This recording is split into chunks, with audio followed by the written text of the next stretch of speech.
Everyone, it's great to see you. This is Dee Petri. I'm president and CEO of the National Association for Olmsted Parks.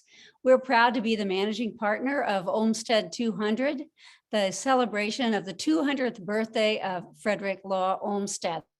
I invite you to visit our celebration website, olmsted200.org, where you will see an array of pieces of information, a very lively blog called Shared Spaces, and a calendar of events, virtual and live, across the country. We are delighted that over the last year and a half, we have had hundreds of celebration partners from coast to coast and internationally join us to celebrate and explore the living legacy of Frederick Law Olmsted.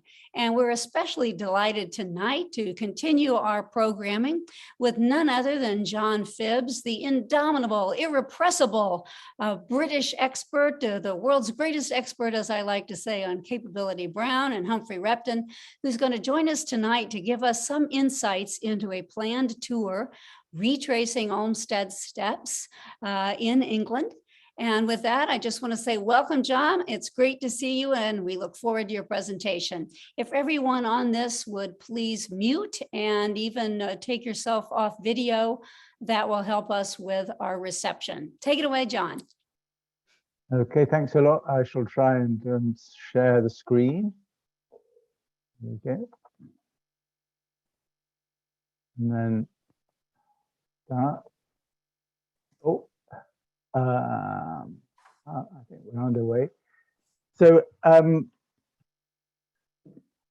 yes, so Dee Dee's asked us to organize a visit in May this next year, in the spring, very good time to be in England, to visit a number of the sites that Olmsted claims to have influenced him when he came to do Central Park and Prospect Park and so on in America. And what I'm proposing to do in this talk is not endeavor to retrace his steps directly, which is what the tour is going to do, but to, as it were, sit all the designers, all the many voices, different voices in England that hugely influenced him, sit them all around a table and let them all say what I think they might have said about what they were trying to do, which is really one of the great influences on Olmsted.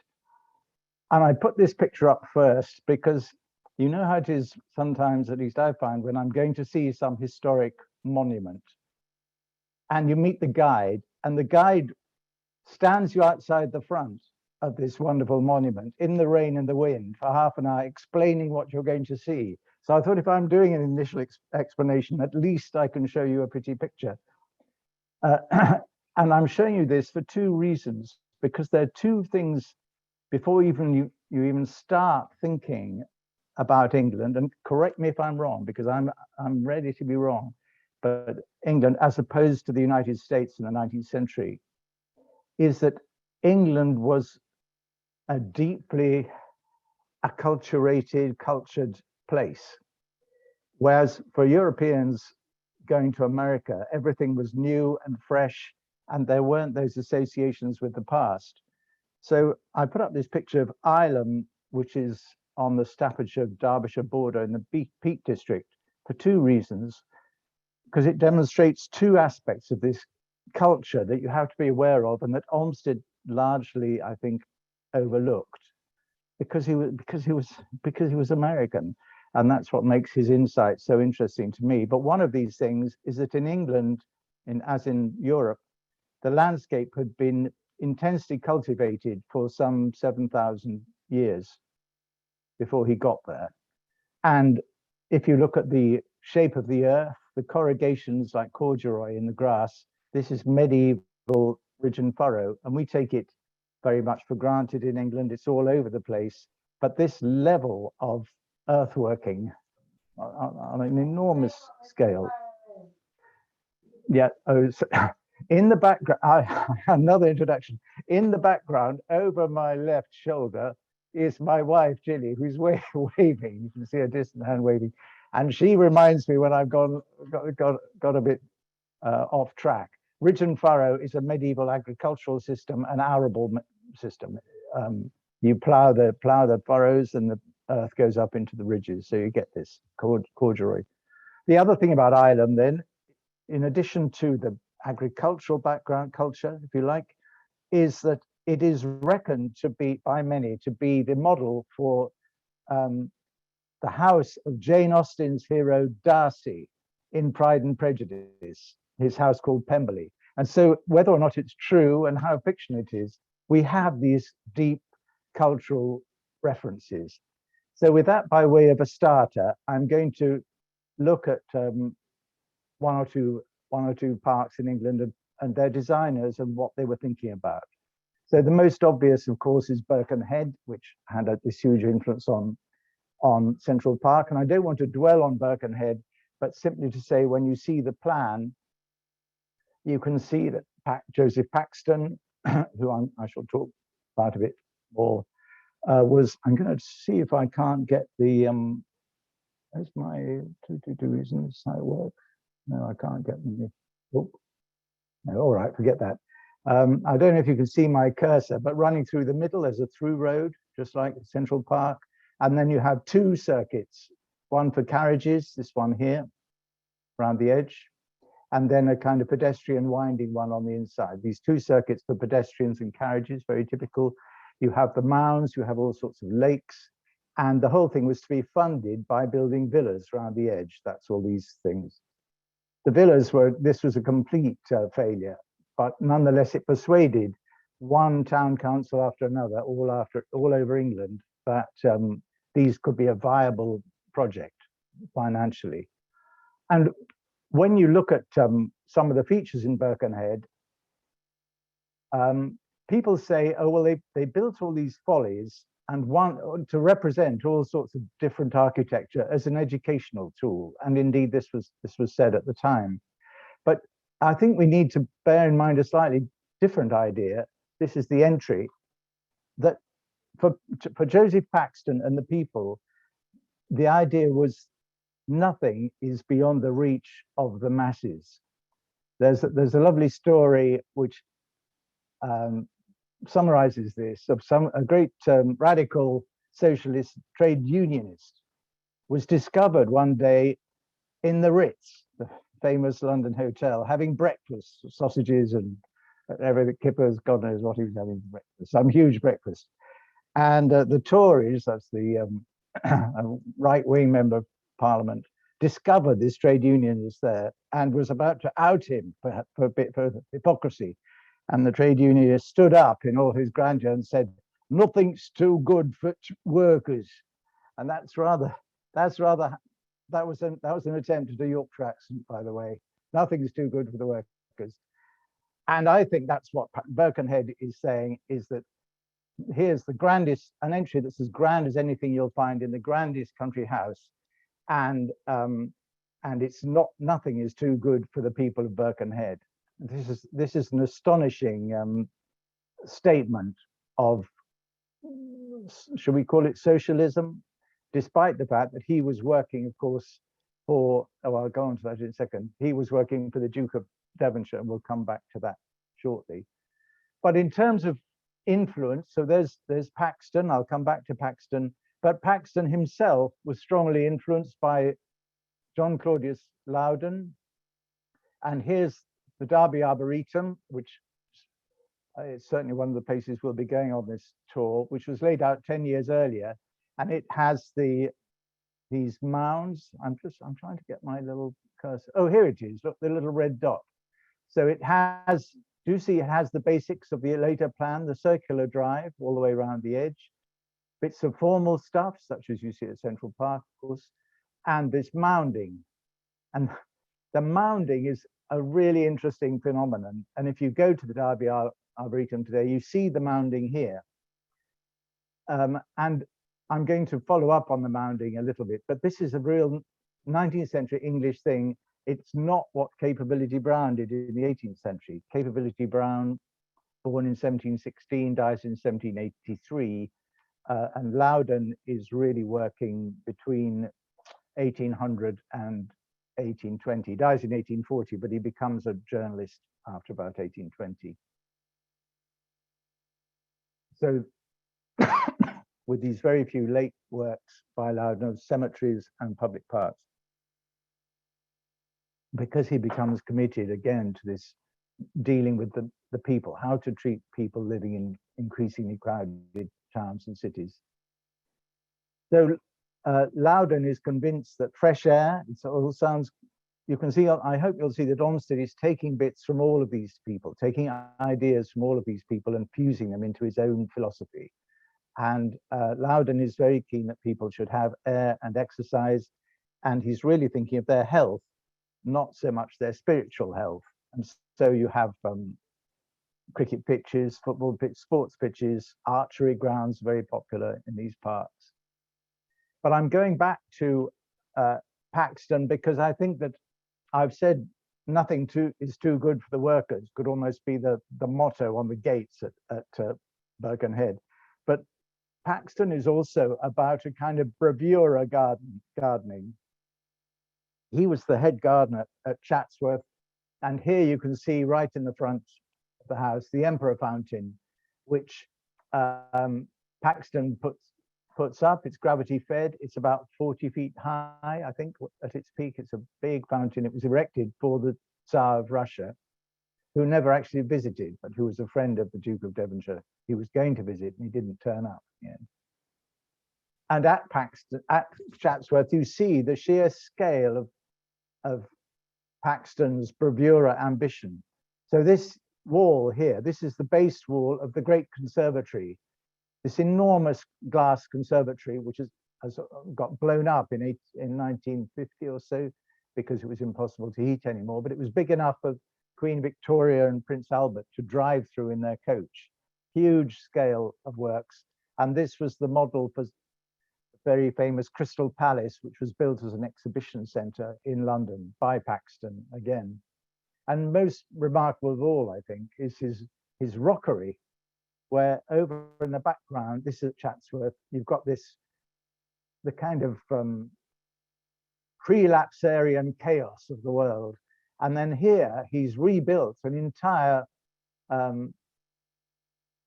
don't know what you call it, entire cliff, but the whole thing has actually is assembled from a whole lot of, you see, he's taken down a cliff and rebuilt it. You see what I mean? And this is, we're not a million miles away from early Olmsted at Central Park. He's rebuilt, and you can see the mortar. If you go there today, you can see the mortar joining all these together. So he must have very carefully taken down a cliff, numbered all the parts, carried it to Chatsworth and erected it, and then run a waterfall over the top.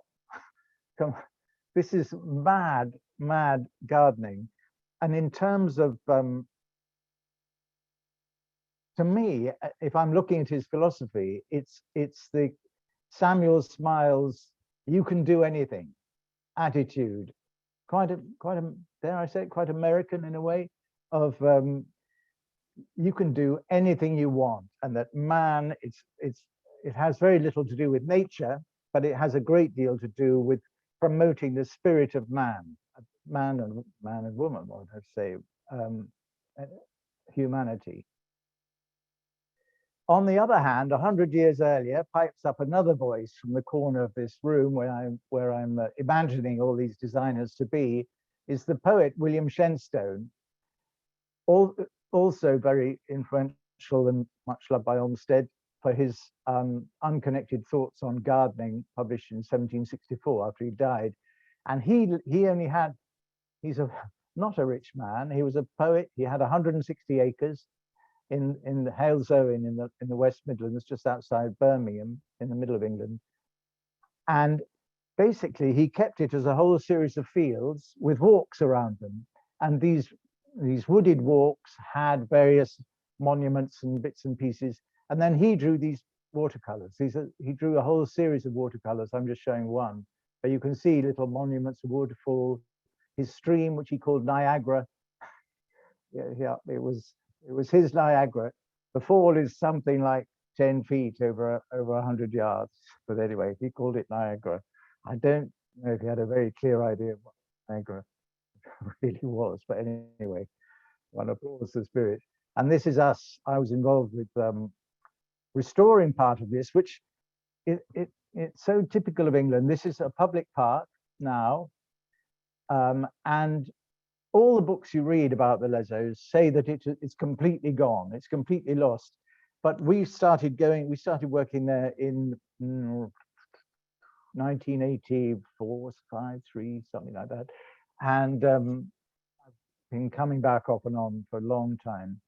And to my amazement, I saw that it was really all there. It was just overgrown with woodland. And so here we are trying to recreate, get the stone going to put little weirs and cascades back in, clearing away lots of woods, coping with the fact that times have changed. People really love their woodland, very understandably, and there are different needs in the place. But nonetheless, we're trying to recapture the character of it. So Shenstone is saying, among other things, he's saying there's something about the fields, about ordinary England, that is rather wonderful. And he's not about to get rid of it all. And that what he wants to do is animate countryside with incidents that will give it this cultural capital, which is what I was trying to talk about. And so all his little ruins are decorated with verses, which he has written himself. Many of them are commemorative. So if I'm not going too fast, I feel I am. Anyway, if we meet up again on the tour, I will have much more time. But the next two characters to pop up in this room, the idea of the room full of writers, full of people thinking about landscape, is one I borrowed from E.M. Forster, the novelist, who wrote a number of books, all of which have been turned into films. Passage to India, Howard's End, Room with a View, so on. And he wrote an essay in which he said he didn't really want to talk about the great tradition of A leads to B, leads to C, leads to D, you know, this idea of influence. Instead, he just wanted to talk about people having ideas about landscape. And in the 1790s, in particular, these two characters emerge in the world of landscape: Uvedale Price and Richard Payne Knight, known as the Herefordshire Squires, because they lived in Herefordshire in the west of England, and the founders, promoters of a school of landscape called the Picturesque, which was extremely opposed to Capability Brown, whose work I will address shortly. But what they believe, they call themselves Picturesque, extremely misleading name. I'm pretty sure what it meant was they wanted to make landscape that would have the emotional impact of painting, picture, as in picture. And they were using it in a very particular way because they were really bringing the Romantic movement into England. Perhaps it had its cradle in Germany, but it was developed in a huge way in England, as we shall see as this talk progresses. And the Romantic movement was a great deal about the sensation of the individual. The truth is to be found in the individual person, not in the mass. And sensibility, as Jane Austen called it, sensibility to nature and so on, was something to be prized and sought after, and allowing people to become one with nature. And so Foxley, this is just one picture just to show something else, which is not, those of you who know Olmsted will be akin to the idea of the road going underneath and the drive for the landscape running over the top, one going over the other. It's just a typical thing which Brown himself had developed, actually.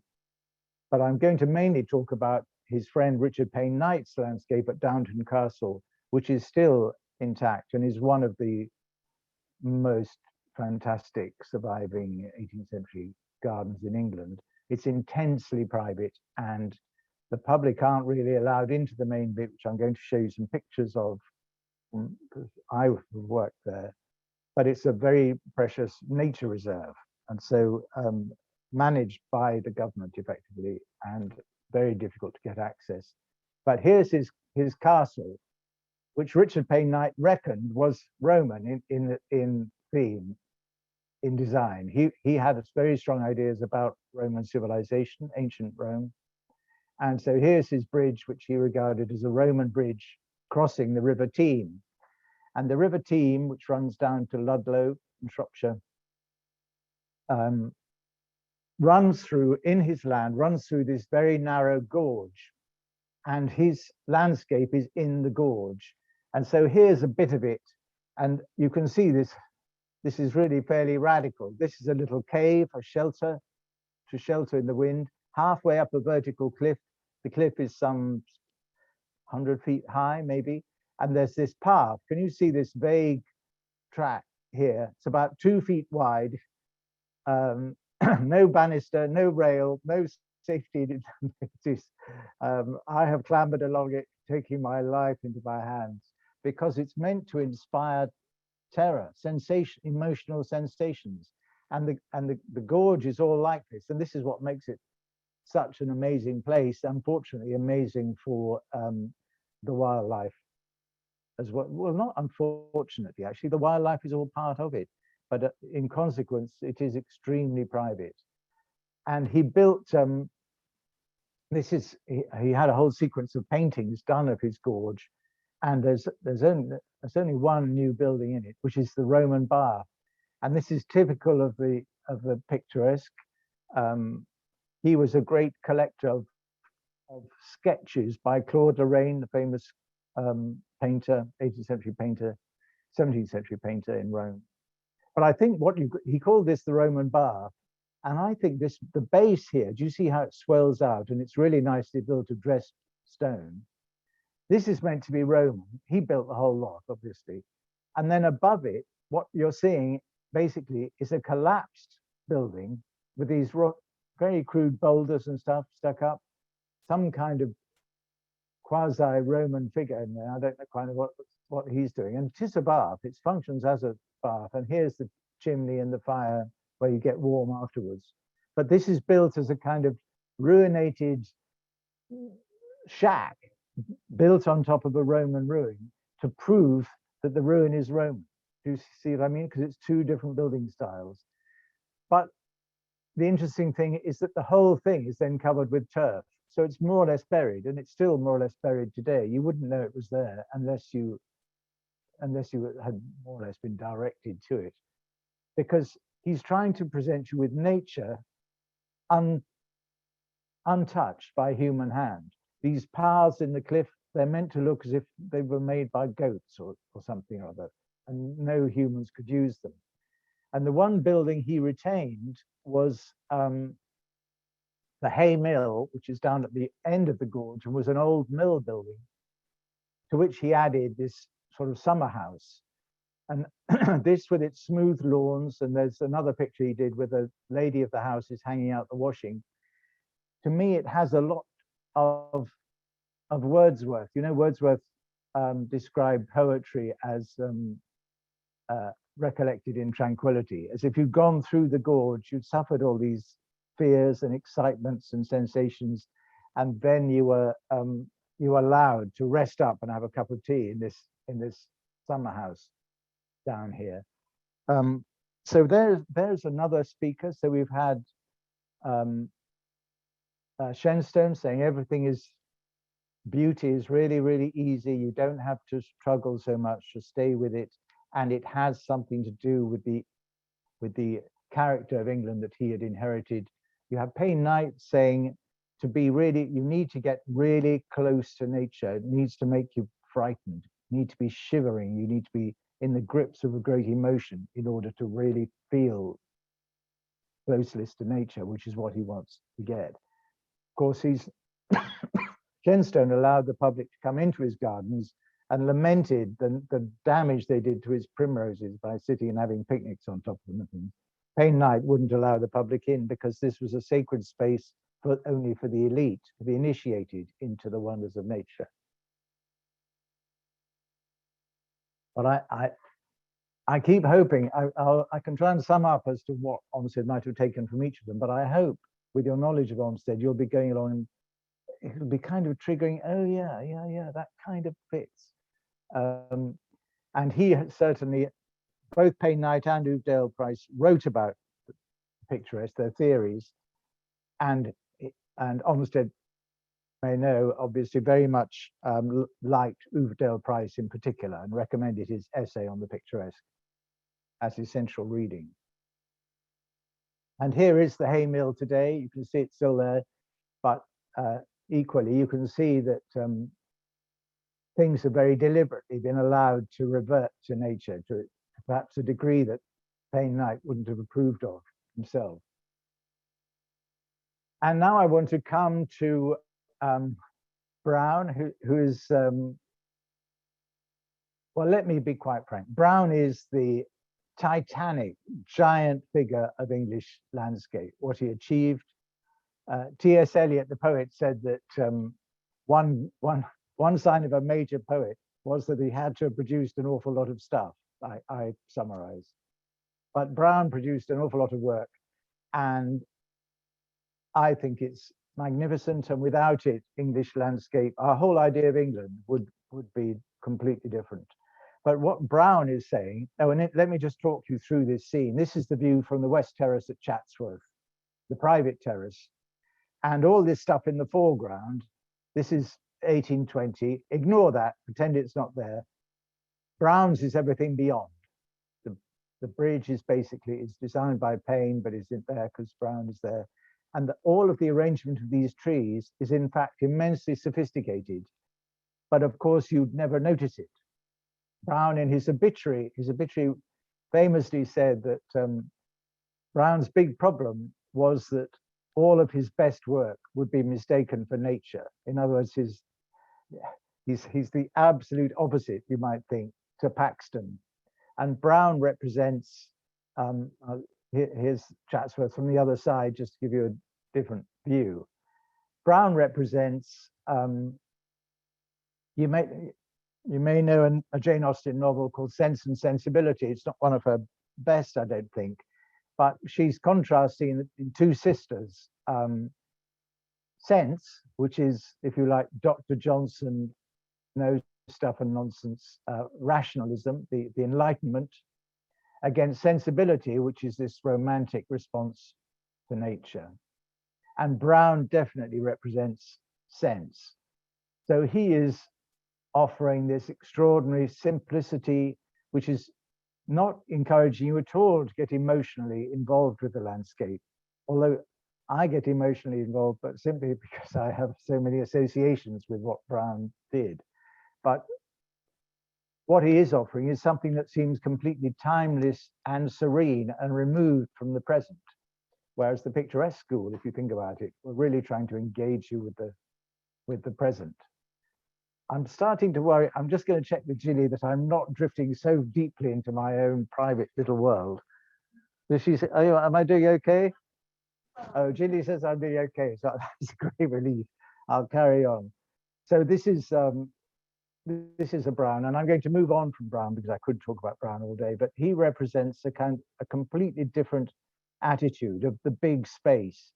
And I shall come back to that when I think about, but while we're here, let's bear in mind, for those of you who know New York and Brooklyn, the difference between Central Park and Prospect Park in Brooklyn is the difference between Paxton and Brown. The Long Meadow in Brooklyn, so far as I'm concerned, I saw it with a fantastic relief. I could be in England. I kind of knew what was happening. It's a beautiful, huge meadow that runs on for ages and nothing happens. That's perfect. Just beautiful undulations of ground. And the contrast with Central Park is quite striking. I'm going to have another sip of water.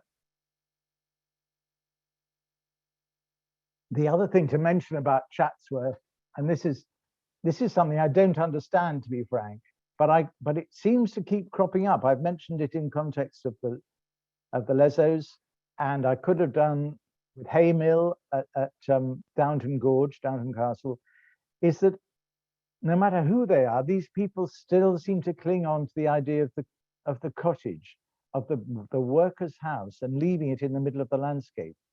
And Brown left two workers' houses, just cottages from the old village of Ensor, which was on the edge of the park.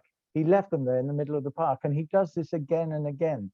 And there's certain, whatever else you think about it, whatever else he's doing it for, he's doing it because he wants this attachment to the past and to the people. And it has to be said that Chatsworth, being a very grand ducal estate, was open to the public all the time. It still is today. It's completely open all the way through the park. Through 1,000 acres or more of parkland is just people walking their dogs, and there's sheep and there's cattle and things going on, but basically no one is prohibited from going there. But there are these cottages. There were two, as I say, one of them got taken down, but one is still there. That one's still there. And I will come back to that shortly, just to, oh, well, here I've shown a picture. There is Longmeadow, the bingo.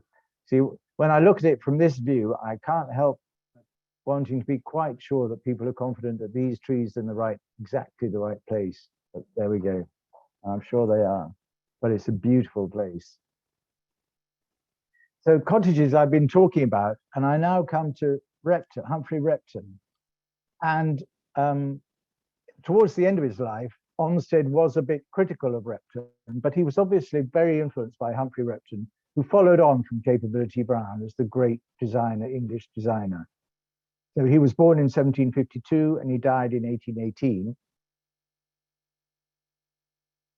And Olmsted sent his pupil, Charles Eliot, to Repton's cottage outside London to photograph it. And these are the only photographs of the cottage we have. It's now a ghastly 1960s glass and steel branch of a bank. Hey-ho.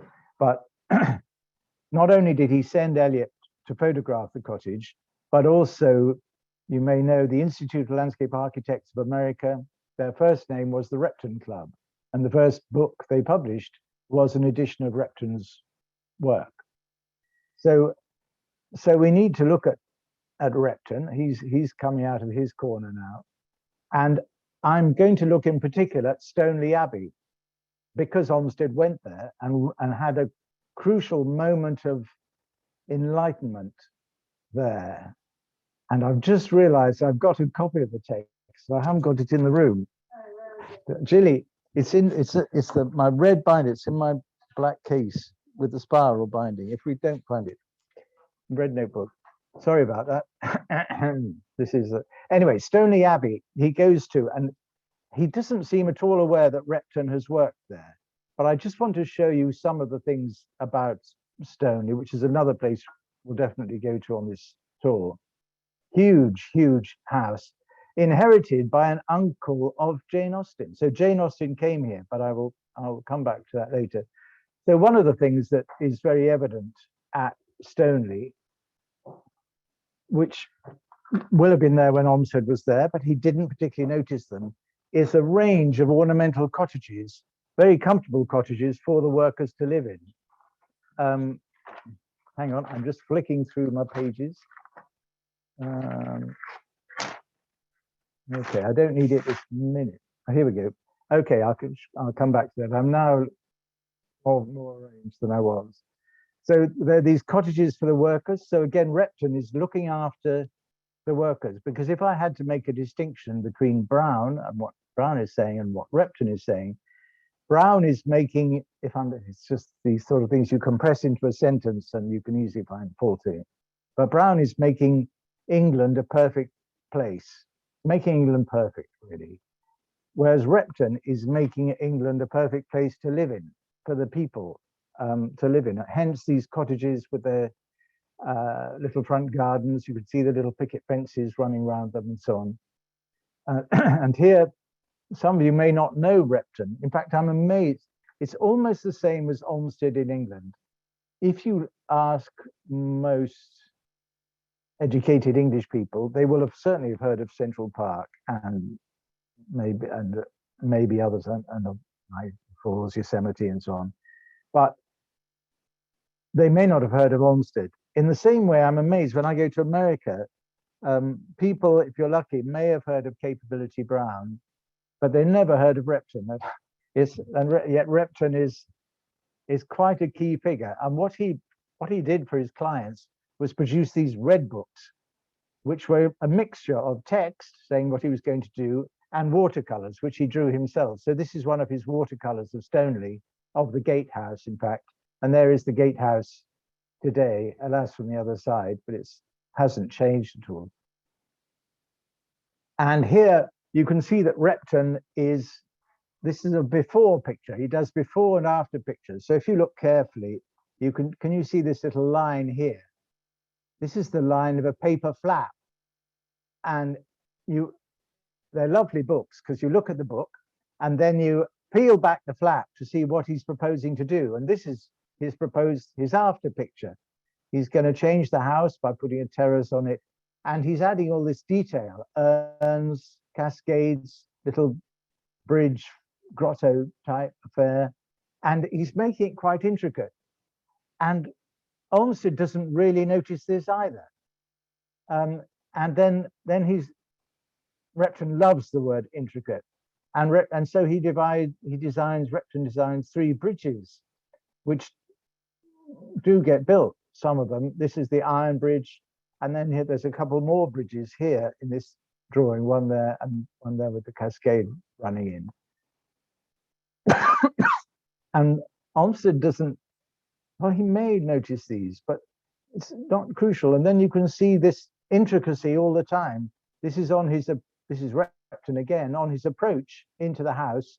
And he opens up these little peep views, one here to a bridge, you see the bridge, and one here to the house. And it's a level of intricacy and detail that Brown really barely occurred to Brown, because it's about offering immediate little moments of the present. And a moment later, the coach has gone by and is gone. It's just a little peep just to whet your appetite on your way to the house. And here, I've mentioned Jane Austen at the beginning. I mention her here because the Stoneleigh Abbey was inherited by a vicar for whom Repton had worked at another house called Addlestrop. And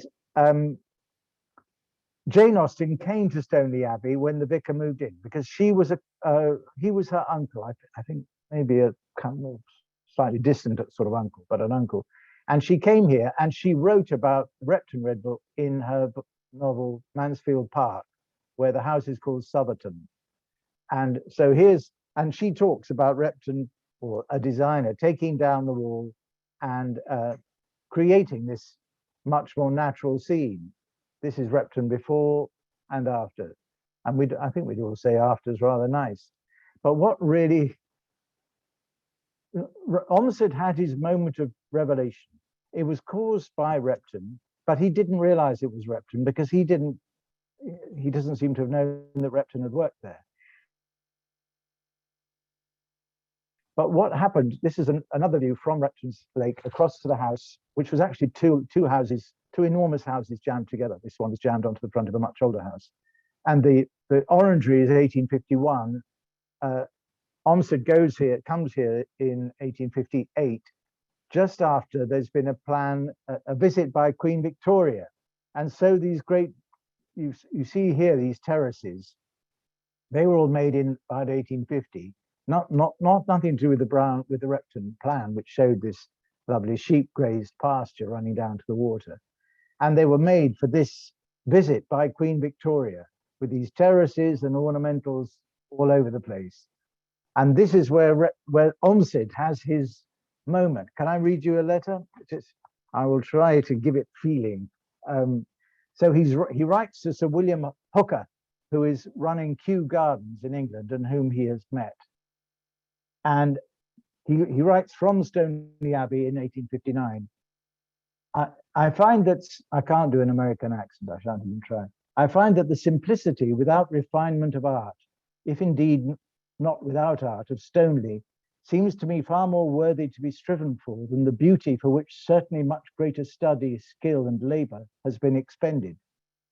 Reflecting upon all that I have heard and seen during this visit to England, it has seemed to me that the great addition to the resources of art in gardening, which Botanic Adventure has recently secured, is just now resulting very generally in a style of gardening in which the peculiar landscape beauty of old English places, and in which England excels all the world, is sacrificed to botanic beauty and variety and the interest of frequent contrasts and surprises. In other words, it's at Stoneleigh that he suddenly gets nature.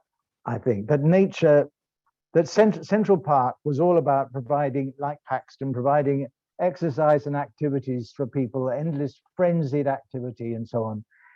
And it's at this point, 1859, it would seem, that Olmsted suddenly realizes that there's more to it than that, that in fact, connection between people and nature is going to be really important. And I think, and in his work, I think it becomes more and more important as time goes on.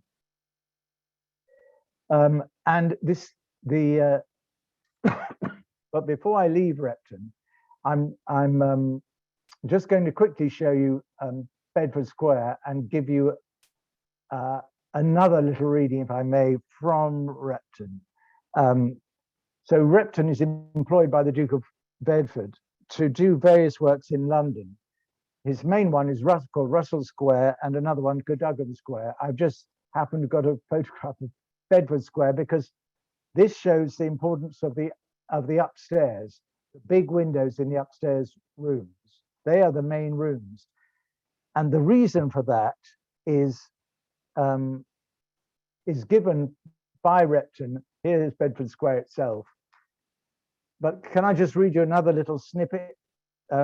Because this strikes me as this other theme of Olmsted, of making places that people will want to live in. This is, he's describing Cadogan Square. Within the gravel walk is a broad margin of grass on which the children may be kept always in sight from the windows of the houses immediately opposite. And for this reason, founded on the particular wishes of some mothers, the lawn is less clothed with plantation than it might have been on the principle of beauty only. In other words, he's wanting the nurses and mothers to be able to look out from those big windows on the first floor and see their children playing, because Repton is trying to make not perfect squares, not perfect pieces of gardening, but places that people are comfortable to live in. Now I want to do a little bit of a, I hope, am I all right for time, Julie? You've got 3 minutes to 42. Sorry? 42. Quarter. Oh. So I'm going to do a brief detour, very brief, just to show you how it is that Olmsted inevitably missed so much. So this is Rheg in Denbighshire in Wales, and Repton was here in 1795. And the point is that if you look at this grassland in the foreground here, there are no earthworks on it, because there was ridge and furrow and all sorts of lumps and bumps here. They were all taken out by Repton, and so Olmsted would never have seen them, but they're shown as soon as you go behind the trees, so they're out of sight of the house. Do you see what I mean? So that Repton is telling me exactly how he wants you to look at the house, how you're going to look out of the house, and it's the earthworks that are missing that tell you that. But of course, for Olmsted or someone coming, he would never have noticed, because he would never have needed to. So there's a whole aspect of English design that he would never have needed to see. And I'm just going to, so he could never have taken back to America. And this is another of the things we would look at on this tour, I hope. But I'm just going to show you another example of something similar, which I think he may have known about, but I wait to hear from you. And this is Kenwood House, another Repton in London. It's probably the most accessible Repton from London for you. Beautiful house. Owned in Repton's day by Lord Mansfield, who's a great liberal lawyer. And it may be no coincidence that Jane Austen called her novel Mansfield Park. But on to it. There are several approaches that you can make to Kenwood House in your carriage. And each of them involves, let's just see, you drive slowly up a hill, your horse going slower and slower and slower. You reach the top of the hill, the horse stops for a breather, and it's at that point that you get a view to the house. And then there's a downhill again, the carriage gathers speed, you've seen the house, and you're galloping excitedly towards the house, if horses gallop, carriage behind, I don't know. Anyway, so there's the view today, and it's obviously got overgrown, but nonetheless, I pushed my way through the bushes and found the view today. And this happens 3 times at Kenwood. So here again, you're climbing up the hill, and do you see this is a kind of leveled earthwork here running out? Do you see that? And then if I go on to the next one, there again is the view out. And oh, shush. And again, you may wonder if this tree has been really well placed. And then here's Repton doing the same thing. He says, well, get rid of the walls. This is the burst I want you to have. There's the carriage driving off to the stables over here. And there it is vaguely today. Again, it's slightly overgrown. But this kind of detail of the burst, as Repton called it, the sudden particular view, whether Olmsted really grasped how that would work, I leave to you. But English design is, particularly with Repton, is full of very detailed, intricate stuff like that. And now I want to come to what I think is the biggest influence of all, and it's Wordsworth, his Guide to the Lakes. And whether Olmsted read it, I don't know. Whether Olmsted, so far as I know, he never went to the lakes. He never went to Wordsworth's house there. And so Wordsworth is now coming out of his corner because he is a huge, huge influence.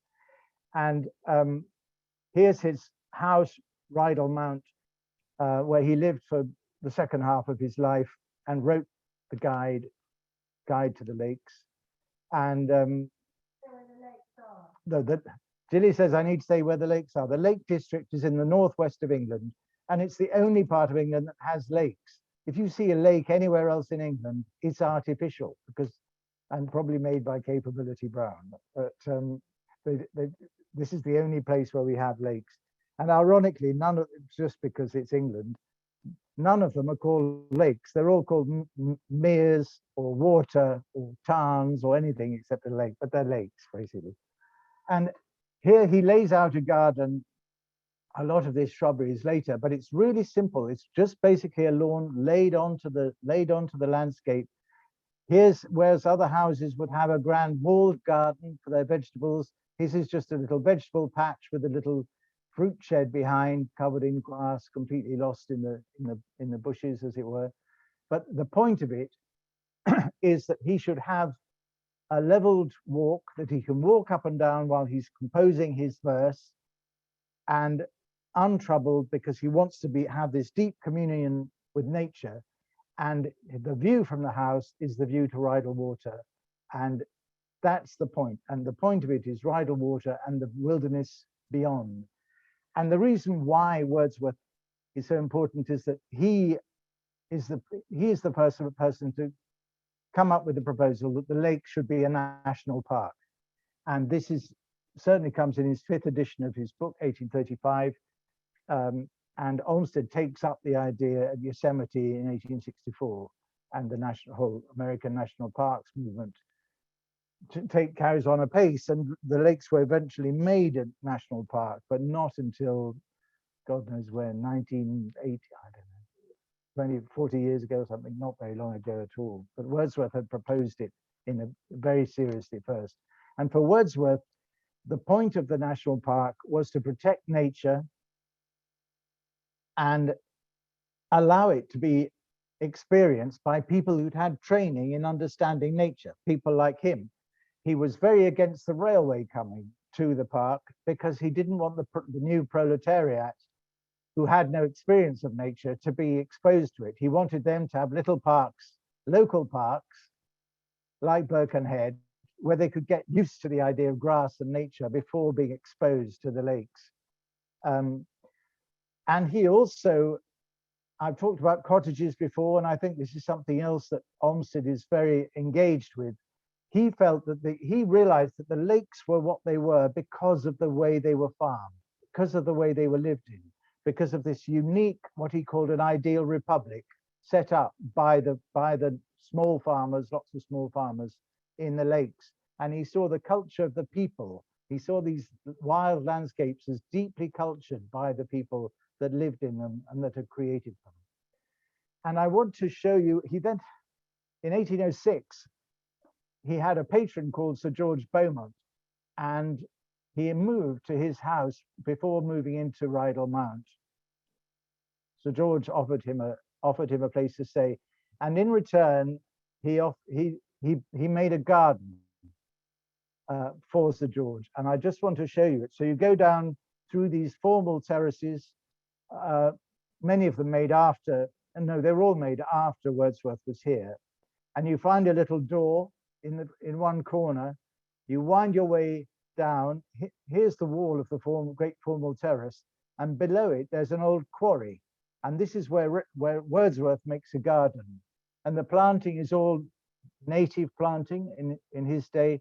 And indeed, the winter garden, the main garden down here, was to have, his idea was to have grass with one single wildflower growing in the middle. And it was all going to be native plants, bringing nature into the middle of Leicestershire, which is not just lowland Champagne country. It's not wild at all, but it was full of coal mines. Sir George Beaumont was mining coal on his estate. So it was not a long way from being the lakes or Yosemite or anything like that. And here Wordsworth makes these little rocky staircases, all done with very simple stone, very simply made. A yew tree with its roots running down over the slope. Do you see what I mean? It's an endeavor to get very close to nature and to the simple kind of building styles that he associated with the people who lived in the Lake District. And this movement became, 50 years later, it became the arts and crafts movement, which again had a huge influence all over the world. And here I'm just showing you some other pictures. There were a couple of little ruined cottages. Again, the cottage thing keeps coming back, which he retained as far as I can tell, he retained them as ruins. That's a rather poor picture of one of them. They remain ruins now. And this is now a private garden, intensely private. But I managed to creep in. These things happen. It was a stupid fence. It was half falling down. I was trying to prop it up, and I found I was in the garden before I knew it. It just happened. And the other thing just to mention here is that at Colorton you've got these mounds again. I haven't really talked about the mounds. Perhaps I won't, because I think I should be drawing to a close. But the mounds are of great interest. And just as a almost final thing, what I really like is that Wallasey is the parish immediately north of Birkenhead. And I really like the idea that Central Park, Wallasey, was named after Central Park, New York, because trying to get one up on Birkenhead. And it's a tiny park, but it has its mounds. It's really pretty. And it's very Liverpool. Birkenhead and Wallasey are both outside Liverpool. And these kind of jokes are very, very much in the Liverpool tradition, if it was true. So with that, I'm coming to the end. So the scene is that Gilly is my wife. I have to acknowledge, of course I acknowledge this, but I acknowledge it because people think we must be on, I don't know, in some trouble or other. But if you're at all interested, write, get in touch, and we'll have a brilliant tour. And I think I'm now finished. Sorry, Julie's saying one more thing. Yeah, it says info@inspirationevents.com. And I think I'm done, Dee Dee. Shall I stop sharing?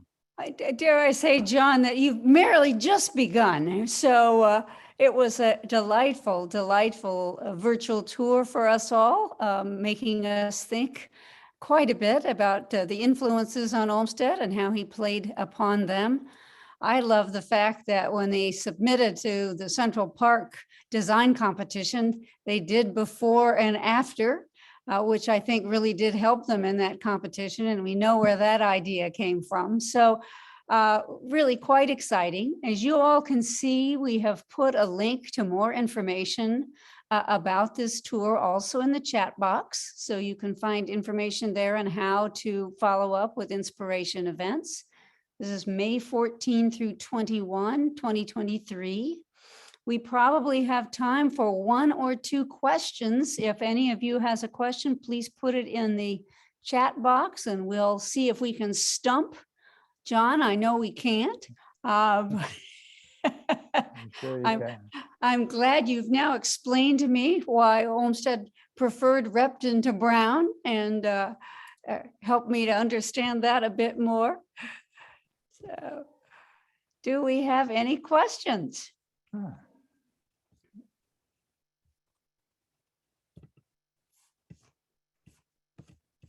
Yeah, let me Nope. see.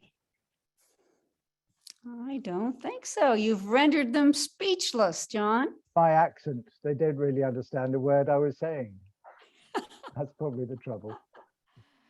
Well, it's been absolutely delightful, and we appreciate everyone joining us this evening for a glorious tour by John and Jilly. We really look forward to having people enlist in this opportunity and in person with John, and we hope that you also will come back to olmsted200.org, where we will have more programs along these lines, not only this year during the bicentennial, but in the years in the future, 2023 and beyond. This kind of educational programming will continue, and we look forward to reaching out to all of you in that way. I can see people applauding John. I know that's how we all feel.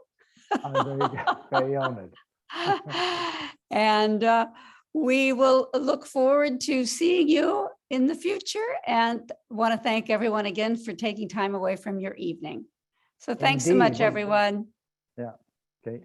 Goodbye. Bye. Judy, are you Bye. going to say That was goodbye? great. Goodbye. Judy, Goodbye, Judy. far corner. Hi. Oh, it's hello. Hi. Hi. Hi. Hi, say hello. Our old Julie. friend. It's lovely to see you. Good to see you too, always. Yeah. Good to You're see looking you. well. We're holding up. Great. Yeah. All right. Bye then. Bye-bye. You did. Oh, yeah.